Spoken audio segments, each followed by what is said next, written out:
Now this is kind of a little bit unusual for me. Normally I kind of pretty much finish up the picture within one session, but this is a little bit of a carryover from last week. I didn't have a chance to kind of put in some of the detail here.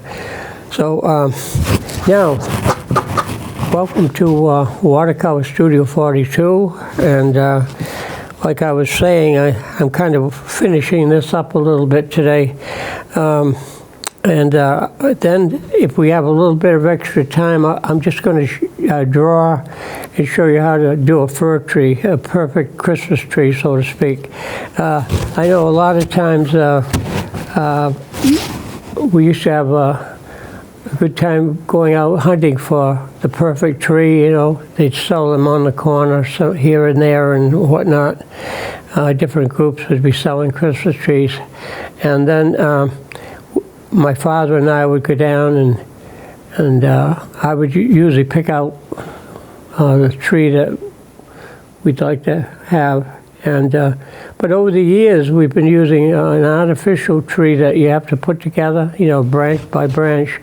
So, but once you get it all together, you have a perfect tree every year. So we've been doing that. So this is a picture that I started last time, and there's just a little bit of finishing up work that I want to do on this. Mostly the detail, putting in maybe suggesting where the windows are and the door and whatnot, and maybe a little bit of a darker texture around the particular picture. The picture, the photograph that I'm working from here is kind of on the dark side. It's kind of gloomy. So I've kind of perked it up and made it, my painting a little bit lighter than obviously the photograph. This photograph wouldn't carry very well.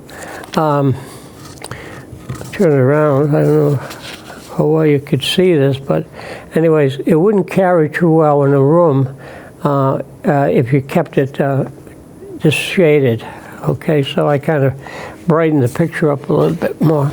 So I'm just going to finish this one up a little bit, touch it up, and I've got some paints out here. I've got some green. I put a little bit of orange out, but also I've got some raw sienna, and I've got some of that deeper sepia color. It's a deeper brown, and then I do have my trustworthy Payne's Gray. That's almost a very dark color, but when you lighten it up, it grays out. It turns grayer. Okay, so let's see if we can just kind of finish this up a little bit more. Now, I want to make the door, a little bit darker so that it has more of a contrast to it. So let's dip in the brush here and pick up some of this darker color, a Payne's Gray. So I'm just going to finish this off. There's a door right in this area. I'm using a flat brush, and I'm just going to come down straight as I can here and come across like this and just fill that particular area in so that now you see the door show up quite a bit. Now, whether I finish it all the way to the bottom, I'm not sure. It has to have that much detail to it. That's pretty good the way it is now, because there's always a little bit of a light, you know, that reflects from the sun and pushes back up into a darker area. So around the bottom, it stays a little bit lighter. Now over here, there's another little texture of something. I'm just going to put a little line in there, another little something across the top, and let that go. That could be sort of like a window of sort. We'll just put a little bit more texture into that. And then over here, I think there's another window. So let's put that in. Just put just a little bit across here. Maybe put another little shape in there or another window or so. Now, you see, that does make a difference, just putting a little bit of extra detail. And then I want to go a little darker right up in the back here, so the back of the barn is going to show up. So let's put a little bit of a darker shade across here, across the top. We're just going to put a line across there, and then just pull that back up into here. Take some of that paint that I put across and just push it back up into here. So now, see how the background jumps out, because you're giving it a little bit more contrast here. So it makes a difference when you look at a picture sometimes that you get the values fairly correct, somewhat correct. Let's go down here. I think in this photograph it goes down a little bit on the side too, so let's put a little bit of darker shade over here and just kind of push that back before it dries in. You can see how that works. You push it right up around into here, because it's supposed to be trees in the background. See how it makes everything jump out now a little bit better. Now maybe I could go a little bit darker right across here on the other building and make that show up a little bit more too. Let's go, just put a little line right in there and just kind of pull that back before it dries in. Something like this. You just make it a little bit bumpy along the background contour. Something like that. It's a little bit, just a little bit lighter in there, but it does make the barn show up a little bit more. There is a little bit of a fence of some sort back here. Now I can use either a pen, I could use a pen, or I can use a fine tip marker, and I'm just going to go over that, just make that show up a little bit more in the background. A little bit of a wooden fence back in here. Just bring that out a little bit more. You can even make it a little bit darker than I have it. So I don't know if there's an awful lot more that I'd probably do on this particular building. I could probably bring this down. Let's take a, let's see, where's that flat brush I had? Oh, okay, I'll use this one. And I just want to make this a little darker across the bottom, right in through here. Just a little bit more of a contrast right around and up and back here.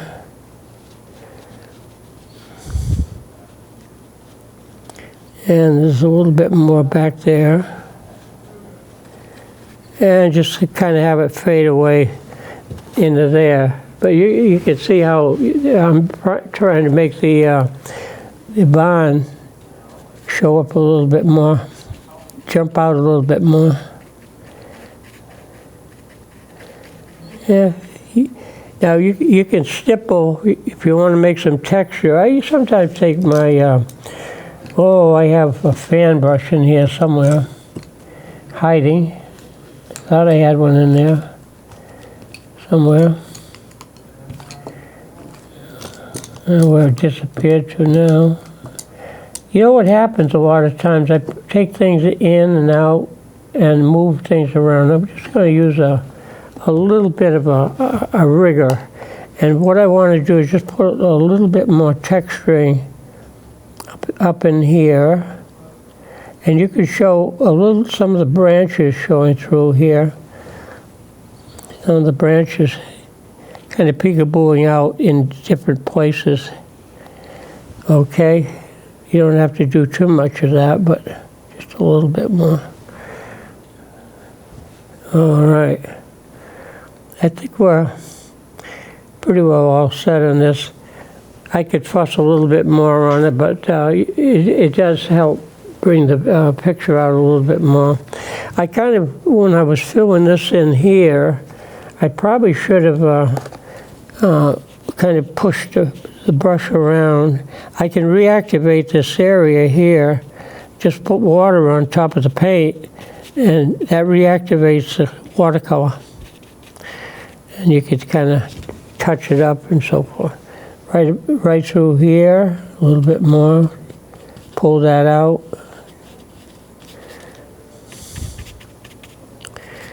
And, you know, just to make it jump up out a little bit more. Jump up, jump up, jump out. Okay, here we go. Go along in through here. Now, I figured I'd just show you a little bit of a touch up here and maybe some shadows on sometimes a building that sits in back is going to have a little bit of a cast shadow from the part of the building that projects out in front. So it gives it a little bit more, whoops, it gives it a little bit more of a contrast, okay? We still got some wet there running down. Let's push that paint around a little bit. There, solves that problem. Okay, so I guess we're pretty well all set on this. There we go. And I probably could fuss with it a little bit more, but I'm not going to spend too much more time on that.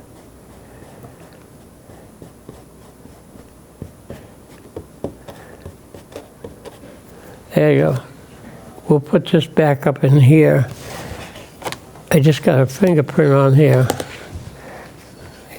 Rub that out. That's the beauty of watercolor. You know, if you catch it fast enough before the paint settles in, you can erase it. Take that out of there. So that gives you a little bit of an idea from the bond from last time. They still probably could use a little fussy work around in there. What I'm trying to do is kind of make some of the trees look like they're in the foreground, and some of these are going to be kind of setting back a little bit more. But that's the idea of that. So a lot of times what you have to do, you take a picture that's a little bit on the dark side, and you can perk it up when you paint it. Just use some lighter color. And that will solve that particular problem. Now, today I'm going to do a little bit of drawing, and this time of year, folks, they kind of look for that perfect tree, you know, the fir tree. Like I have an artificial tree, so I put the branches together and forms a perfect tree every year. I can bend the branches a little bit, you know, the wire structure and so forth.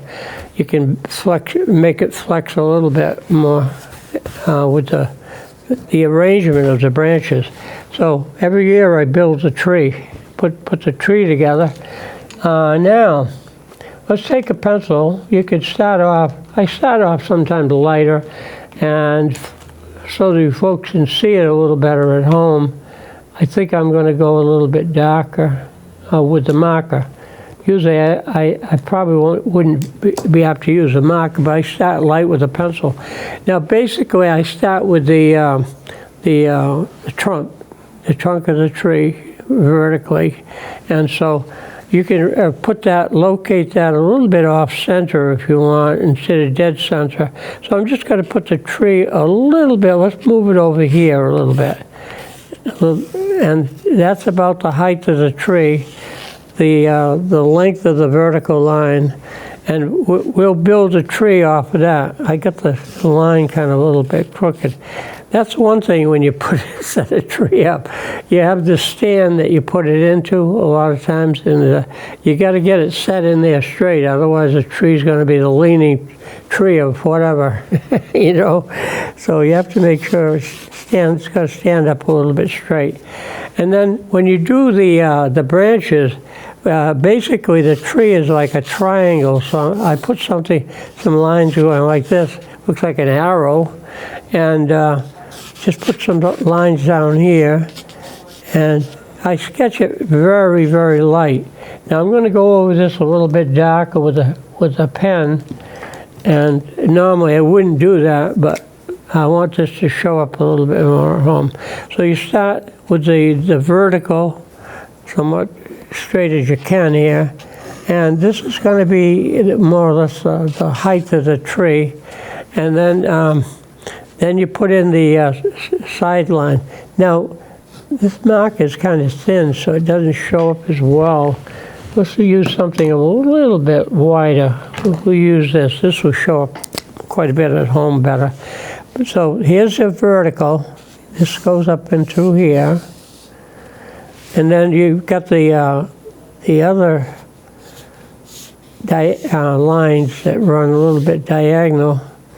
And you want the tree to be somewhat symmetrical. So now you got something like this, okay? It's almost like an arrow triangle. And then so now, mine's still a little bit bent, so I can straighten it up a little bit, yeah. So then the next thing you want to do, you're going to start with the branches. Now, when I build my tree at home, I start at the base, the wider branches, and then build from the bottom to the top. Then you put the top piece on last.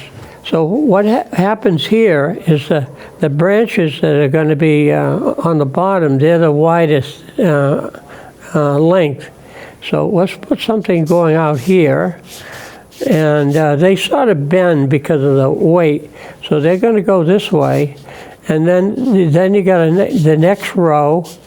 That's not going to be quite as lengthy going out. So that fans out that way. Then you've got the next row. I go from 1 to 12, I think, 1 to 12 the branches. So now we've got 1, 2, 3, 4. And as you go up, they sort of straighten out because the branches are not as lengthy and don't weigh as much, so they're not pulling down. So they're going to start straightening out. Let's see, we've got 1, 2, 3, 4, 5. There's 6, and these go in. And then you got 7. You got 8. And as you get to the top, the branches are much shorter, so they're going to be really straight. And by the time you get to the top of the tree, they're actually going to be pointing outward and upward, like this. They're going to be going out this way. The top piece that you put on is going to be almost reaching out this way. So this is the structure that we have of all of this, right? So yeah, you got the branches, and they're staying within that triangular area that you have, the triangle here. You keep the branches in there. Now, there's going to be branches that come straight at you, so that's going to be hard to show the foreshortening of the branch. So what I do is just fill that in somewhat through the middle a little bit more as we go along. So basically, this is the structure of the tree, okay? You get your branches, and they bend down almost. Now, if you're outside, actually some of the branches, the lower branches, are actually going to be touching the ground, because during the winter, you get all that weight on those larger branches, and it pushes them down. And sometimes they never really do pop up as they were before. So they're sort of bending down, and as you go up the tree, sort of straightens out a bit. So here we go. Now we got the structure. Now what we do is we have to kind of fill this in now. So I just fill it in. I take some green. I got some green paint up here somewhere. And you could use a sort of a flat brush. If I can find that flat brush I had before. Oh, here it is, way over here. So, okay, we're going to start off. Now, I'm going to be filling this in. It all depends on how much texture you want to do with it. Some people take the green paint. Let's get some little bit more water on the brush here. Okay. Sometimes they take and just go out straight like that. You know, this side and then that side. Left side, right side, left side, right side, whatever.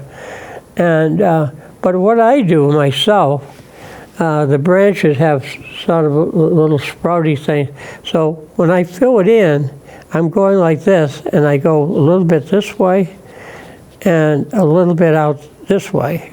See how you fill it in? And go back, always going back towards the center. It has to connect.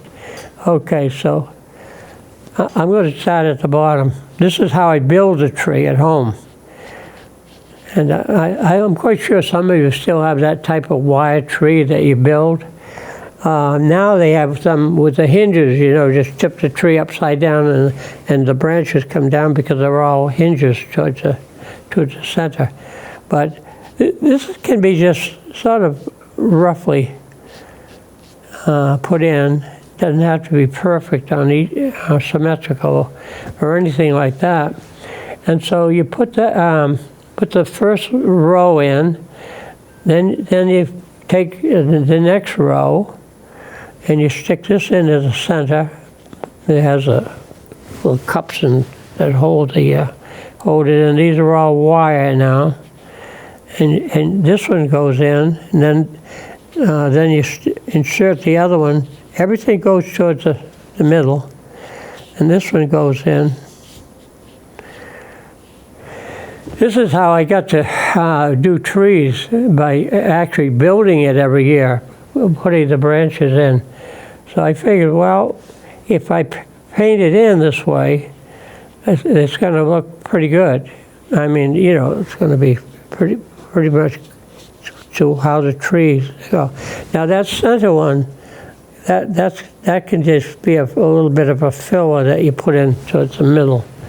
If you see a little bit too much of an opening, you can always drop, the way you bend the branches out.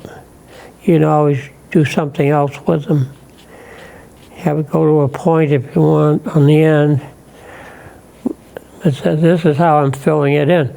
So this is literally how I put together the tree at home. You insert the branch in, and you go of course you're going around the tree too. You got to do all the way around. I'm just doing sort of a front view, but there's branches that are filling in the back also.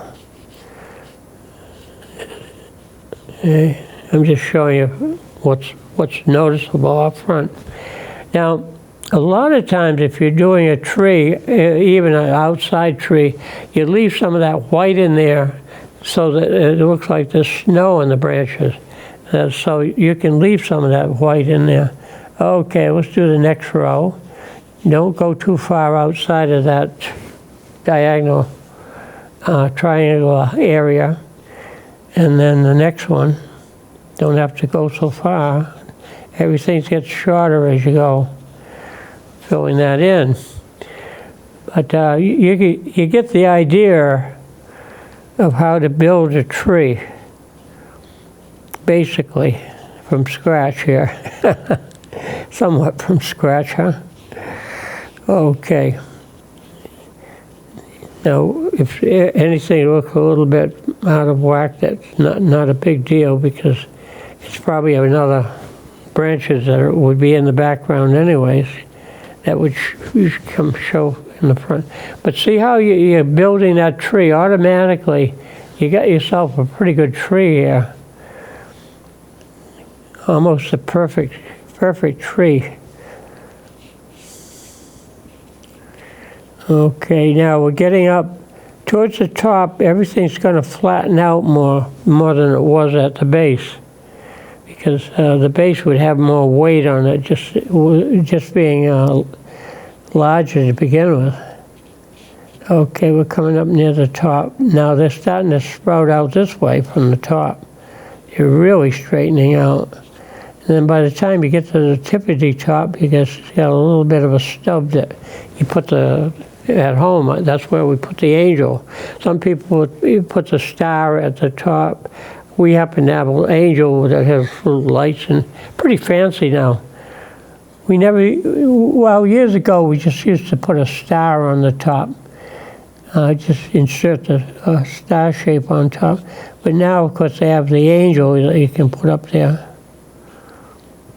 something like this. It gets kind of really fills in a lot near the top there. And this way, that way, and goes, sort of reaches up towards the ceiling a little bit of the sky here. Now, if there's anything else that needs to be filled in, it might be a little bit around in through here. You're filling that in. Some of the trunk will show through.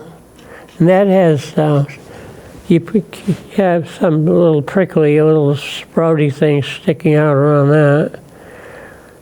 Fill that in a little bit more.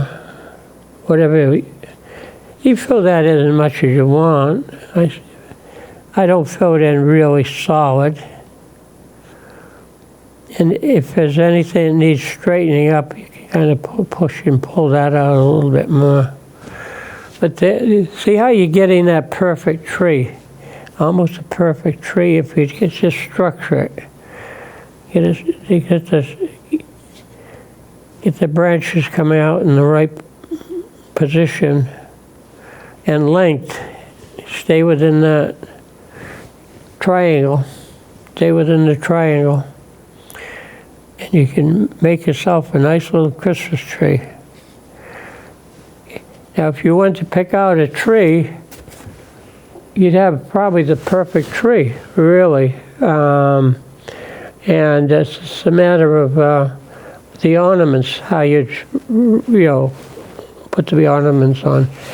Now, I'm sort of, in my own case, I put the larger bulbs on the tree towards the bottom, and then the smaller ones, as you go up a little further, I put the smaller bulbs. Well, the thing is, you don't want the larger bulbs too much at the top, because then the tree gets a little bit top heavy. So when you decorate it, you start and build up the smaller ornaments, build up, I should say the larger ornaments start at the bottom, and then you keep building up until you get to some of the smaller things that you may put on the tree.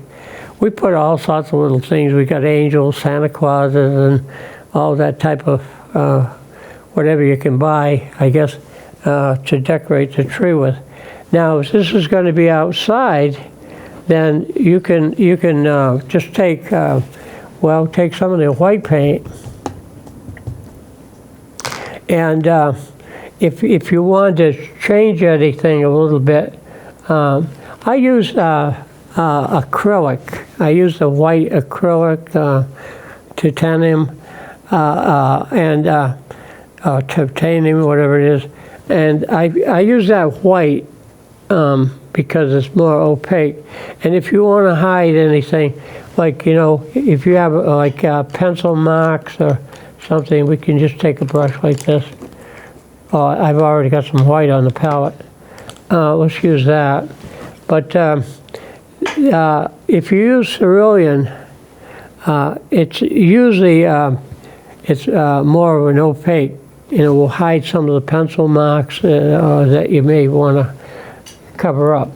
Now, I'm going to just take a little brush here, and I got some white. Now, wherever you want to touch up here, if you don't want to see the pencil mark, you just tap some white in there and hide some of the pencil marks. Or even change the shape of a branch, like the particular shape that you painted in there.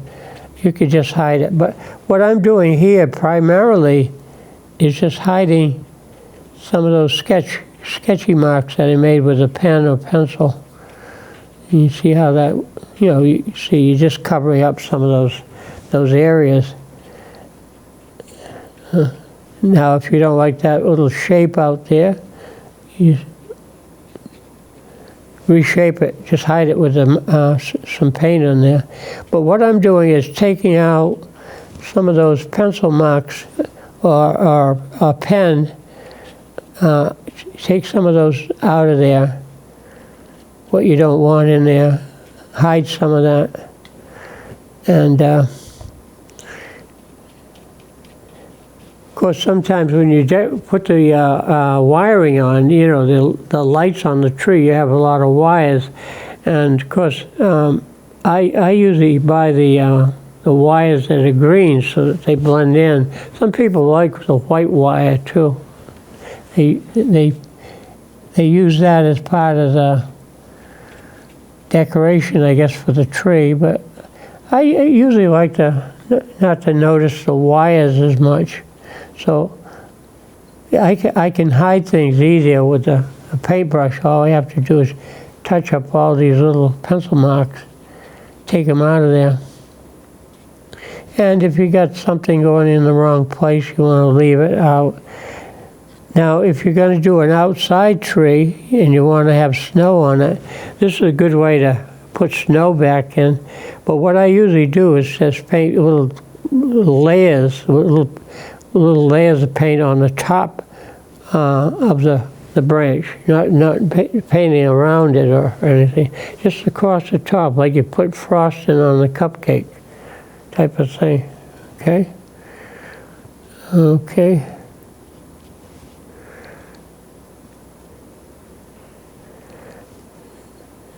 Hide a few more pencil marks in here. Okay. Now, if this is going to be inside, of course, you can have put a fancy cloth around the base, and then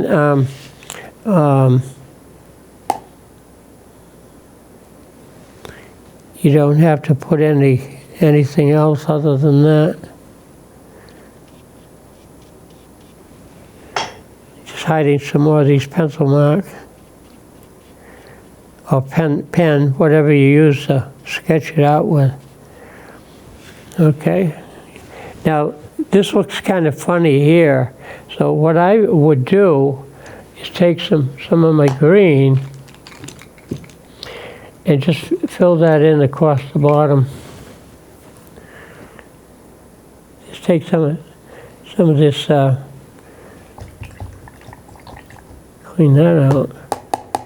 Okay, take some of my green I have and just put a little bit of that into this area. See, break that up, fill that in a little bit more across the bottom if you want.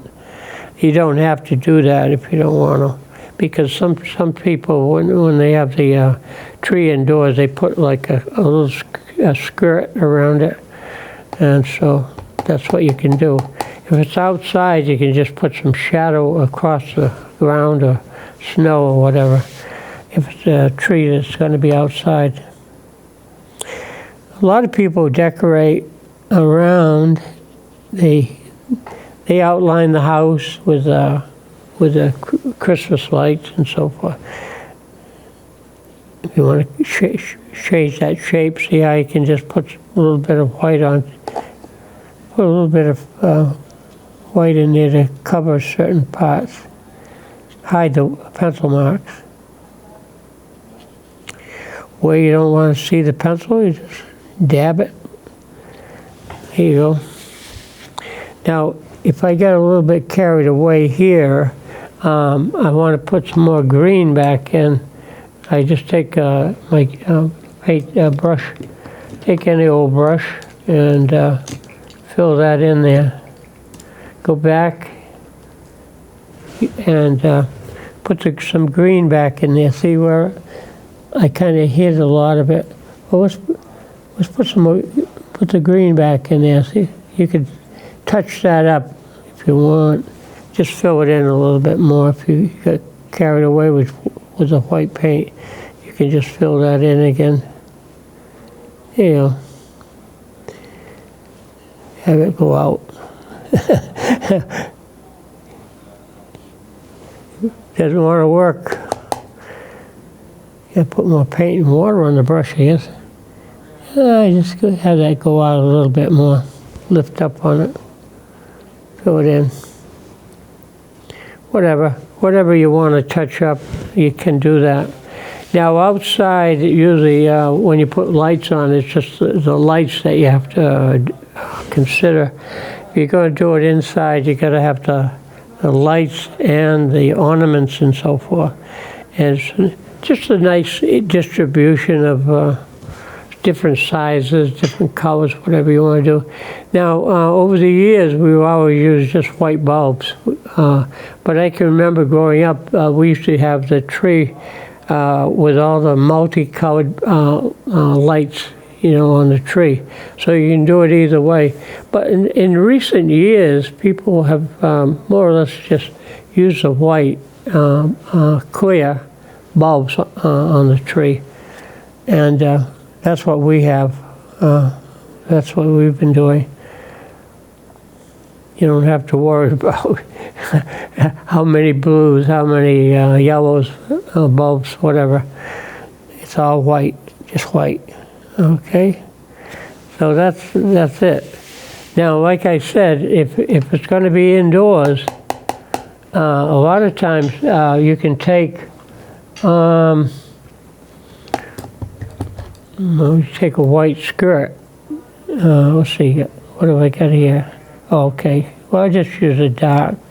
And the skirt usually goes out, you can kind of make that like a cloth material, you know, kind of goes around the base of the tree, whatever way you want it to go.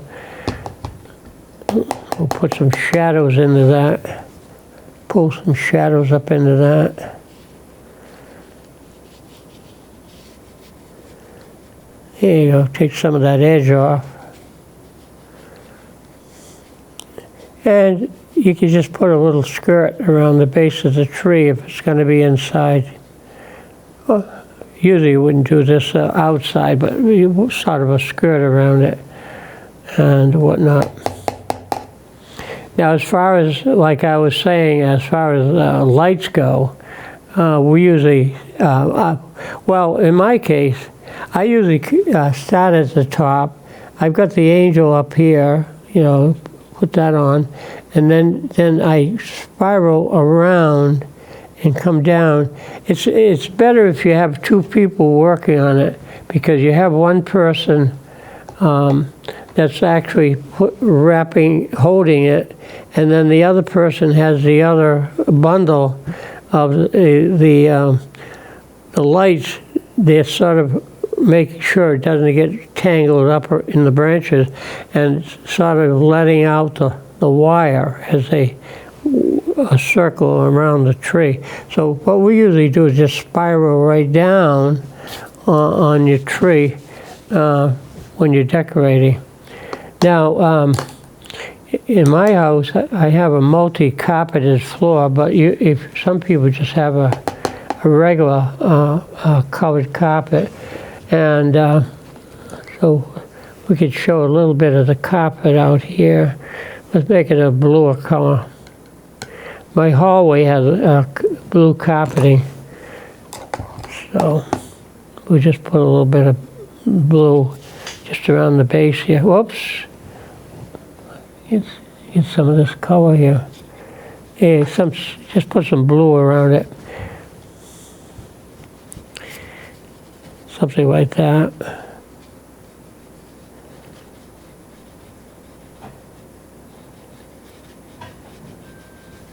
Now, if that's a little bit too dark, might be overpowering here, I just thin it out. Just put some water in there and just kind of thin the blue down a bit. If you do, ours is a rug type of thing, on a large floor rug, so that you see some of the wood. You see some of the wood. There you go. You can reshape the cloth if you want around the base, make it softer. Whatever you want to do with it. And like I said, if it's too much, I use the brush. Too much dark blue, you just take the brush and lift some of that blue out. Just take it right out of there. And at home, we have a double type of windows, and there's kind of the wood piece between. We centered the tree so that actually this is all open in here, you know, the window at home. because of the double windows there, you can see the tree on the outside. We set back a little bit from the street, so. And there's white curtains that we have, so sometimes maybe the tree might not show up as much. Got a couple candles on either side over here and whatnot, but that more or less gives you an idea what that would be like. Now, as far as, like I said, putting the lights on, we just have the lights kind of spiral around, you know, wrap them around, come down, and usually you could put as many as 3 sets of lights on the tree, but you have to put them pretty tight together. This year, for some reason, we must have been a little bit stretching it because we only put two sets of lights on. But when you talk about 2 sets of lights, you're talking about a string of 150. So you got 2 sets, you got 300 bulbs on your tree. And they just spiral around, wrap around. And I'm making them sort of a blue color, but they're actually white. And you get down near the base, and then of course you have to make sure you got the plug in that goes into the wall or whatever, and go from there. If you want to make this look a little bit filled in, you could always take some more of your green, and around the bottom you can break that up, you know, fill that in around the base a little bit more, you know, whatever you want to do with it. So now it gets a little bit tricky if I want to put some ornaments on the tree. Again, I start with the larger bulbs, you know, and build up. As you get up, smaller ornaments or bulbs that you put on the tree. So you can go that route. But that's pretty much the way it is. This, like I said, this is a clear curtain that we put up around this is the window. Take some of that color, and, you know, you can see how that would work with the white curtains, and so the tree shows up, you know, on the outside. Oops, I don't want to put that in there. It just gives you an idea how that works with a curtain for a backdrop. I won't spend too much time trying to fill it all in for you, but basically what I wanted to talk about today was how to get the shape of a tree. And you can practice doing that, you know, and you could probably do it a little faster than what I was working with. Some people just do it very spontaneous. I think you're better off if you try to do a little bit of the structure, but you can do this. You can start off like this, a little bit faster. Some people just do this, just put a light pencil marks in, and then they take their brush, especially if you're doing a whole, like a woodland of trees, you could just kind of do this. As you go up, you know, just make it thinner and just come down and just fill it. This is very spontaneous, but kind of, you can build a tree this way. You don't have to spend an awful lot of time, but you don't want to get it too distorted. You want to still maintain the triangle that it's going to be in. how much else you want to do with this here, but basically you can do it very quickly.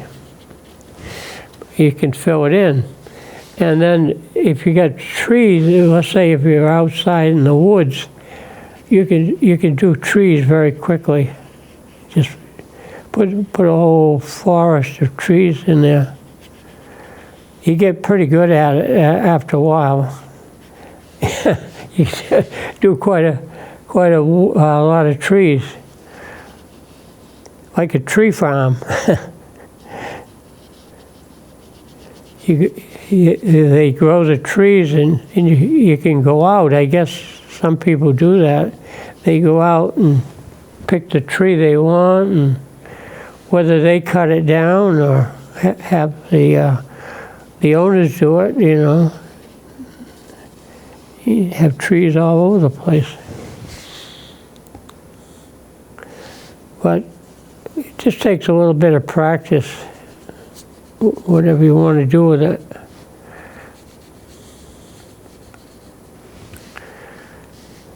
You can have some trees are in front of the other, overlapping. You can put the one tree in front of the other. You can make it as crowded as you want, as far as that goes. You want to put a little bit of a background in there. You could put some hills in the background. You can have like a little brook running through here, or a road or something. Put that in, depending on what you want to do with it. And this could be ice out here. This could be an ice pond. And sometimes if you do ice, I just pull through it to make it look like ice. Take a flat brush and just pull it down and put some, sort of like the ice, looks like ice on the ground area here. Whatever you want to do with it. If you catch it fast enough, you can erase some of that, some of the marking. And sometimes I just take a little bit of the color and just put some reflection. You can put a little bit of the reflection. Not that. You don't want to put that in there too much. But it gives you the idea, you know, that it could be open water too. It doesn't have to be. But you can put some blue in there and show some reflection across the ice or snow or whatever you want to do with it. Okay, something like that. Like I said, you can pull through it too. Make it look like the texture of ice. Pull it down. So you get that effect of ice in there. But those are things that you might want to consider. But basically, like everything else, it takes a little bit of practicing. If something looks a little bit too distorted, you can always kind of doctor it up somewhat. You can put sky back here, take some of the blue out of here, and I usually wet the paper just with water, and you could put some blue sky back there, take it out of here, some of your blue, and put some of that blue up and across the top, and make some sky. But what's going to happen also, all these trees are going to have, if it's snow in the ground, they can all have their little reflections or shadows across the ground. And that helps fill that in too, in some of these open areas. You can make it look like the shadow of the trees across in here. You can erase some of, if you got something that's a little bit too much, you can take that out. I probably another color on the brush. Now, suppose, let's say, for example, I spilled some color, and I didn't want that to be in there. So what you do a lot of times, you can erase this as much as you can, and then you take some of your white and you have white paint, and you can touch it up. Now, when you do something like that, then do it with some of the others. Repeat that same effect somewhere else, so it looks like it was supposed to be that way. You know, you had a little bit of that grayer color or whatever it is that you happen to get into the paint, and just distribute it throughout the picture. And you know, if you repeat a color somewhere else, it makes it look like you intended it to be that way. I'll never tell. So anyways, let's take some of that out of there. So you can add some different texture, whatever you want to put in there. Put some footprints through the snow, animal tracks, whatever you want to add to your picture. But anyways, I wanted to mostly just emphasize the idea of doing a tree. Center line, vertical, and then the branches. And the branches, as they go up, they're shorter, and automatically brings it to the shape you want. Okay? So that's it. Now, I'm running a little bit out of time today, so we'll talk a little bit more about maybe next time I come in. It will probably be in the winter season, another week or two. I think the 21st of December is the first day of winter, so I might do a type of a winter scene for the next class, okay? It'll be like a landscape type of picture, but it will be a winter scene, maybe with ice and snow. And we'll talk a little bit more about, the reflection and so forth, with the effect you can get of ice on the ground, okay? So until next time, hey, let's pick up a brush here. And next time we'll see you. So until then, brushes up. Have a good week.